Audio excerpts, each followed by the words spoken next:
दोस्तों, आप लोगों को मैं एक कहानी सुनाता हूँ। एक गरीब फैमिली थी जिसमें 5 लोग रहते थे, माँ, बाप और उनके 3 बच्चे। बाप हमेशा बीमार रहता था। एक दिन वो मर गया। उसके बाद पड़ोसियों ने 3 दिन तक उसके घर में खाना भेजा।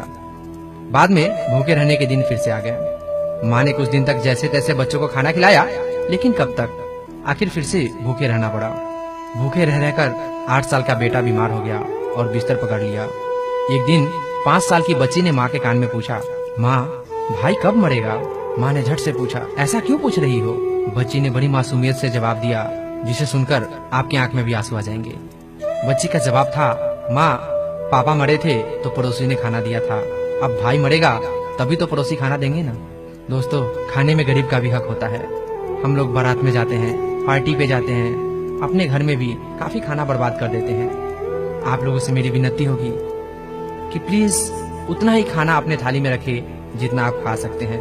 अन्न का एक दाना भी बर्बाद ना करें, क्योंकि जिस दाने को हम प्लेट में रखकर और जूठा करके फेंक देते हैं, उसको खाने के लायक बनाने में किसानों ने कितनी मेहनत की होगी, कितनी मेहनत के बाद उसको उपजाया होगा, फिर कितना मेहनत करने के बाद उसको खाने लायक बनाया होगा।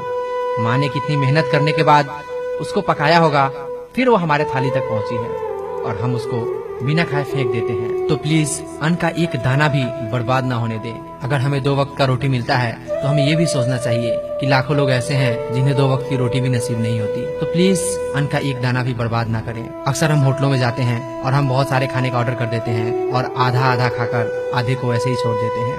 वो खाना बर्बाद जाता है। पैसे हमारे हैं, हम खाने को खरीद सकते हैं, लेकिन उसको बर्बाद करने का हक हमारा नहीं है।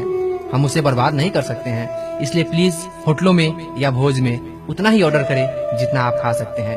अपने घर में भी अपनी थाली में उतना ही खाना रखवाएं जितना आप खा सकते हैं।